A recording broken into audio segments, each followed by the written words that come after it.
Assalamualaikum warahmatullahi wabarakatuh. Di sini kami kelompok 4 akan mempresentasikan chapter 5 tentang 5 different qualitative studies. Pertama-tama perkenalkan kelompok kami. Untuk yang pertama saya sendiri, yaitu dengan nama Bagus Budi Wicaksono, dengan MPM akhir 323, yang kedua yaitu Mayuwana dengan MPM akhir 328, yang ketiga yaitu Safa Livia dengan MPM akhir 334, dan yang terakhir yaitu Indah Fitria dengan MPM akhir 338. Yang pertama ada studi narasi. Jadi dalam penelitian ini mengisahkan seorang bernama Ai Mei Zhang, yaitu siswa imigran Tionghoa kelas 7 dan 8 di Backstreet School di Toronto. Ia dipilih karena dapat menggambarkan bagaimana identitas etnis terbentuk melalui pengaruh sekolah, teman, dan juga keluarga. Peneliti mengumpulkan data melalui wawancara, observasi kelas, catatan lapangan, dan partisipasi aktif dalam kegiatan AIMEI seperti malam multikultural dan acara keluarga. Analisis tematik menemukan berbagai ketegangan seperti yang pertama, menyembunyikan bahasa ibu di sekolah agar diterima secara sosial. Lalu yang kedua, tekanan berbeda antara penggunaan bahasa Mandarin di sekolah dan Fujian di rumah. Lalu yang ketiga, konflik antara tuntutan keluarga dan harapan akademik guru.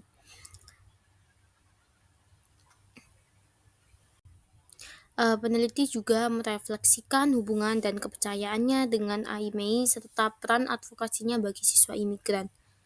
Studi ini juga menyoroti tantangan identitas budaya siswa minoritas, pengaruh silang antara keluarga, sekolah, dan teman sebaya, serta memberikan wawasan bagi guru yang bekerja dengan siswa beragam budaya. Selanjutnya ada ciri utama penelitian naratif ini yang mencakup. Pertama ada fokus terhadap satu individu atau AIMEI sendiri. Lalu yang kedua, berkolaborasi erat antara peneliti dan juga partisipan. Kemudian yang ketiga, pengumpulan data yang beragam dan berjangka panjang, yang mana ini mulai tahun 2001 hingga tahun 2003. Lalu yang keempat, penggunaan analisis tematik untuk mengungkap ketegangan budaya. Lalu yang kelima, penekanan pada konteks sekolah sebagai latar utama dari cerita. Selanjutnya yaitu mengenai penelitian fenomenologis. Di sini membahas mengenai penelitian fenomenologis oleh Anderson dan Spencer. Nah, penelitian yang dilakukan oleh Anderson dan Spencer tahun 2022 ini merupakan sebuah studi fenomenologis yang berfokus pada bagaimana pasien AIDS memaknai dan menggambarkan penyakit mereka secara mental atau kognitif. Nah, tujuan utama dari penelitian ini adalah untuk memahami pengalaman hidup dan gambaran batin pasien tentang AIDS karena cara mereka memandang penyakitnya berpengaruh terhadap terapi, perilaku, dan kualitas hidup mereka. Oke, dalam penelitian ini, para peneliti menggunakan kerangka teori self-regulation model of illness representations. Nah, teori ini menjelaskan bahwa pasien itu bukan hanya menerima perawatan, tetapi juga pemecah masalah aktif yang memiliki pandangan dan respon emosional terhadap penyakit yang mereka alami. Nah, representasi atau gambaran mereka tentang penyakit itu akan mempengaruhi cara mereka bertindak, bereaksi secara emosional, dan menjalani pengobatan. Nah, peneliti melihat bahwa meskipun sudah ada beberapa penelitian fenomenologis tentang cara pasien hidup dengan HIV atau AIDS, belum ada yang secara khusus meneliti bagaimana pasien menggambarkan penyakitnya dalam bentuk citra atau gambar mental. Karena itulah penelitian ini dilakukan untuk mengisi kekosongan tersebut. Nah, ini masuk ke alasan penelitian ya. Terus selanjutnya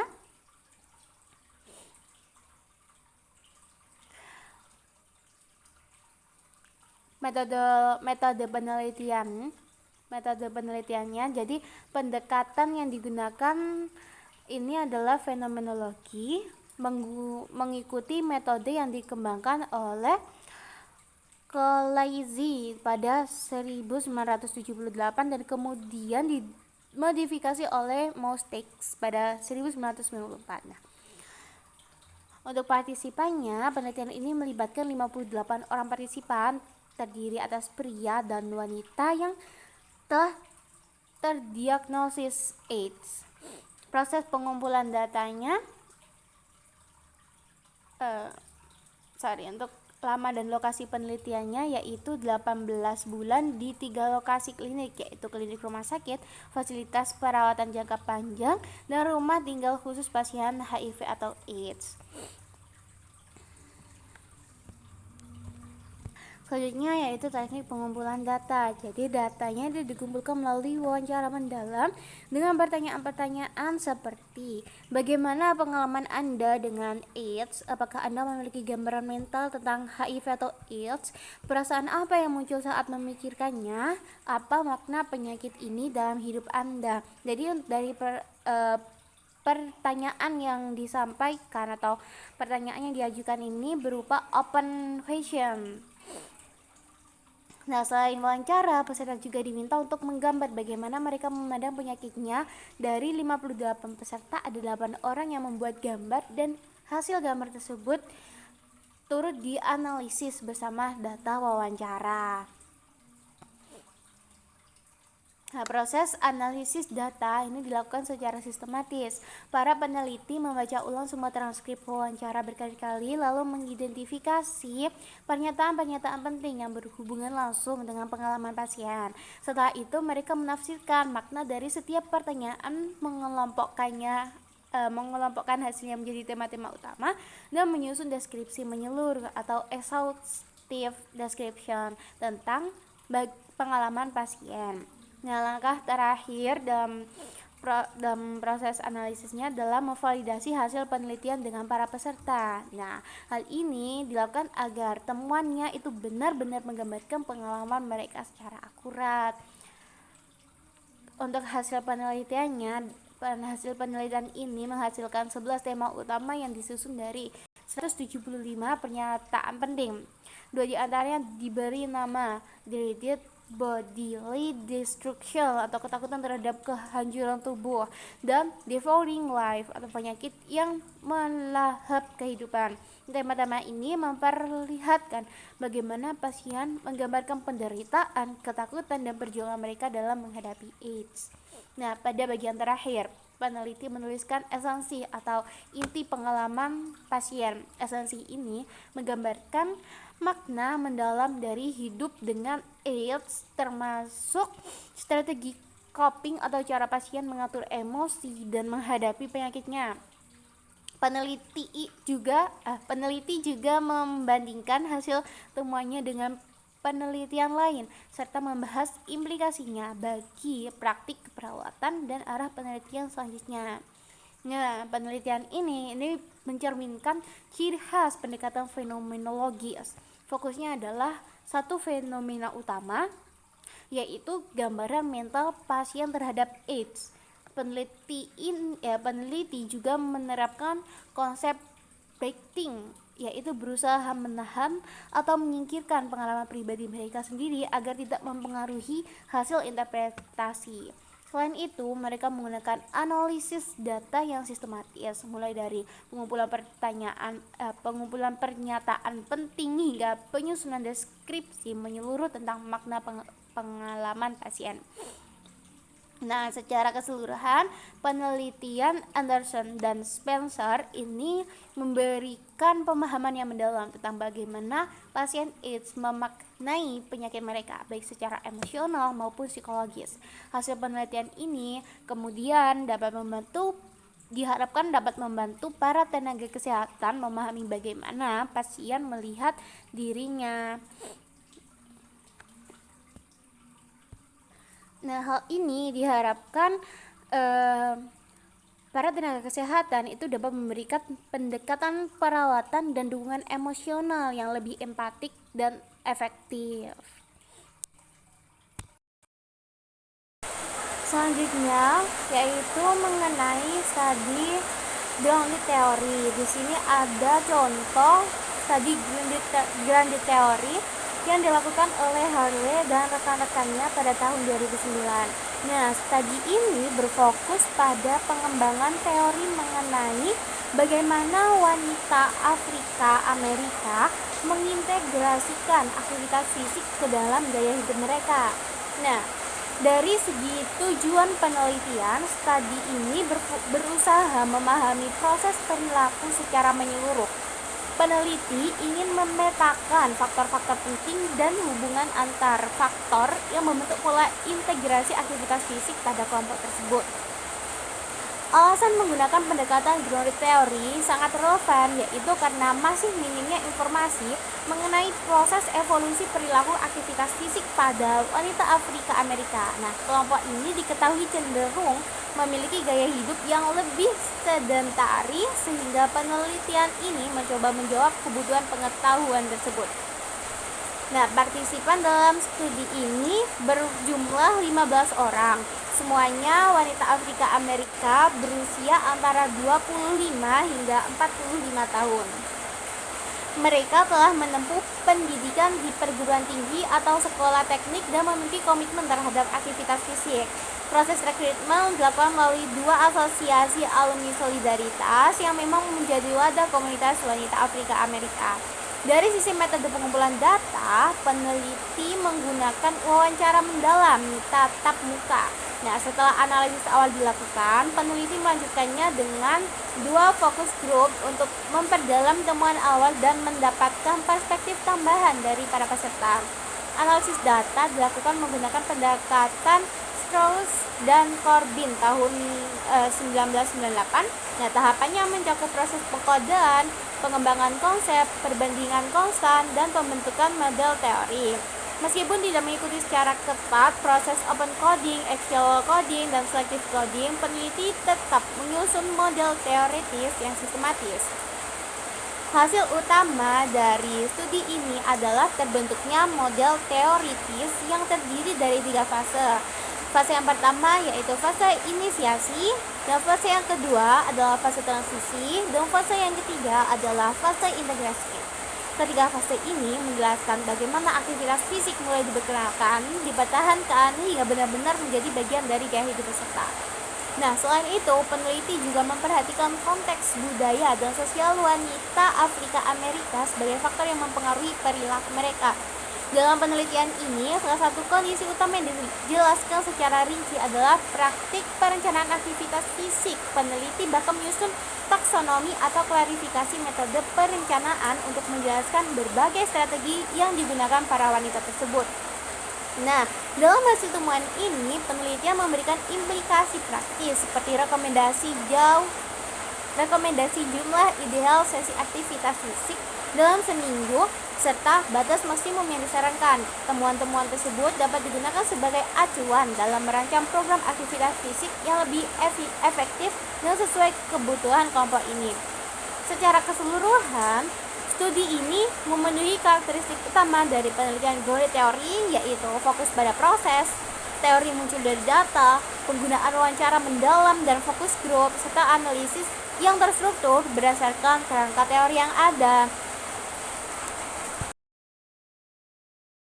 Selanjutnya di sini saya akan membahas mengenai studi etnografi Heinfler pada tahun 2004 dan pada lampiran E. Studi etnografi ini meneliti gerakan strike edge atau SXE yang muncul dari subkultur punk pada awal tahun 1980-an di Amerika Serikat. Gerakan ini mempromosikan gaya hidup bersih dengan menolak alkohol, narkoba, tembakau, dan seks bebas. Sebagian besar anggotanya adalah pria berkulit putih berusia 15-25 tahun yang terlibat dalam kancah musik punk yang diidentifikasi dengan simbol X di tangan mereka. Peneliti berpartisipasi selama 14 tahun, menghadiri lebih dari 250 konser dan mewawancarai 28 orang. 5 tema utama ditemukan: hidup bersih dan positif, menyimpan seks untuk hubungan yang penuh kasih sayang, mempromosikan pengembangan diri, menyebarkan pesan, dan mendukung tujuan sosial seperti hak hewan. Gerakan ini memiliki makna personal dan sosial, mewakili perlawanan terhadap budaya dominan di berbagai tingkatan. secara keseluruhan. Studi ini menunjukkan bahwa SXA mewujudkan perlawanan personal dan politik yang membawa transformasi sosial dan individual. Jadi di sini saya akan membahas tentang case study pada Asmussen dan Criswell. Jadi di sini tuh the case study began with the detailed description of the gun incident, chronicle the first 2 weeks of the following the incident. Jadi pada insiden ini itu adalah insiden seorang mahasiswa mencoba menembakkan senjata api ke teman-temannya.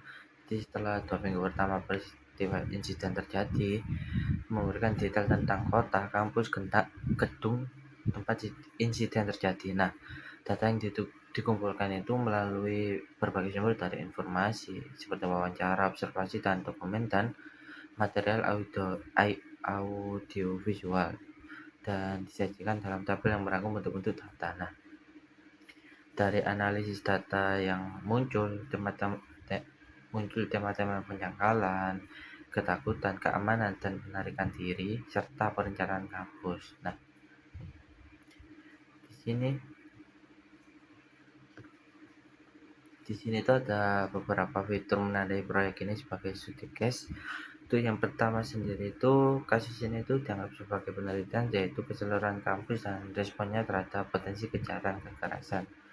Selanjutnya tujuannya itu adalah melaporkan studi kasus tunggal itu yang bersifat instrumental. Oleh karena itu, pada kasus ini itu tertarik untuk mengeksplorasi isu kekerasan di kampus dan menggunakan kasus ini itu dari satu institusi untuk mengembangkan reaksi kampus terhadap insiden yang berpotensi menimbulkan kekerasan. Nah, kita juga menggunakan berbagai sumber informasi yang luas dalam pengumpulan data untuk memberikan pemahaman mendalam dan terperinci tentang kampus. Nah, di sini itu ada data analisis, yaitu menghapuskan banyak waktu untuk mendeskripsikan konteks atau latar kasus, menempatkan kasus di kota Amin, yang damai, kampung yang tenang, dan sebuah gedung. Nah, untuk mengakhiri kasus ini, menyajikan pernyataan-pernyataan dalam bentuk 2 respon utama komunitas kampus terhadap insiden menembakkan, respon organisasional dan psikologis atau psikologi sosial. Selanjutnya itu mendasarkan pernyataan pada literatur terkini yang juga membahas kedua respon ini. Dalam arti tertentu, literatur menjadi penjelas yang lebih luas untuk analisis deskripsi tersebut. Kemudian ada perbedaan antara pendekatan. Jadi pada pendekatan penelitian kualitatif ini memiliki fokus yang berbeda-beda. Yang pertama ada pendekatan naratif, berfokus pada kisah hidup seorang individu, lalu fenomenologi, meneliti makna dan esensi pengalaman dari seseorang. Kemudian ada grounded theory, bertujuan untuk mengembangkan suatu teori berdasarkan data lapangan. Kemudian ada etnografi, berupaya memahami dan mendeskripsikan budaya suatu kelompok masyarakat. Kemudian yang terakhir yaitu studi kasus, meneliti secara mendalam satu kasus tertentu. Selanjutnya itu central feature of this approach, atau bisa dikatakan itu fitur utama dari setiap pendekatan. Nah, di sini itu ada kisah Meng Xiang, yaitu seorang mahasiswa imigran Tionghoa di Kanada yang menjalankan pendekatan naratif yang mengkaji kehidupan seseorang untuk memahami isu-isu seperti pengalaman imigran. Nah, fenomenologi itu di sini tuh ada beberapa pendekatan seperti fenomenologi, yaitu mengeksplorasi makna pengalaman hidup yang berkaitan dengan suatu fenomena atau pengalaman baru. Nah, teori dasar secara sistematis ini mengembangkan teori dari data lapangan. Nah, etnografi sendiri itu mempelajari budaya dan perilaku kelompok tertentu. Nah, seorang imigran ini menggunakan pendekatan etnografi untuk mempelajari budaya yang mereka adaptasi karena mereka berada di lingkungan baru atau perilaku atau memahami perilaku kelompok tertentu. Nah, kasus ini itu menyelidiki satu kasus secara mendalam untuk memahami isu tertentu. Pada dasarnya, studi fenomenologi itu tidak berfokus pada kehidupan individual, melainkan pada pemahaman pengalaman hidup individu di sekitar suatu fenomena. Mungkin bisa dari lingkungan baru seperti imigran dari Mezeng. Nah, sementara fenomenologis itu berfokus pada makna pengalaman orang terhadap suatu fenomena. Nah, peneliti ini dalam teori dasar memiliki tujuan yang berbeda untuk mengajarkan teori substantif. Nah, untuk etnografi sendiri itu dipilih ketika seseorang itu ingin mempelajari perilaku kelompok yang berbagi budaya. Nah, seperti Messi sendiri ini kan pasti membutuhkan suatu pendekatan etnografi di mana dia itu akan mempelajari suatu kelompok baru yang dia sendiri itu baru masuk ke lingkungan baru. Nah, etnografi sendiri itu cocok untuk seorang mahasiswa imigran untuk mempelajari budaya dan perilaku kelompok tertentu atau salah satu kelompok yang seorang imigran itu baru terjun di kelompok tertentu atau lingkungan baru tertentu. Selanjutnya adalah memilih pendekatan. Berdasarkan pemahaman yang lebih mendalam tentang kelima pendekatan, bagaimana caranya kita memilih salah satu pendekatan dibanding yang lain. Nah, di sini itu disarankan kita mulai dengan hasil apa yang ingin dicapai oleh pendekatan tersebut. Misalnya, studi tentang seorang individu, pemeriksaan makna pengalaman terhadap deskripsi dan fenomena kelompok berbagi, lalu studi interpretasi suatu budaya, pembentukan teori, dan yang terakhir itu mendalam tentang satu kasus. Itulah presentasi dari kelompok kami. Mohon maaf bila ada salah kata. Kami ucapkan terima kasih. Wassalamualaikum warahmatullahi wabarakatuh.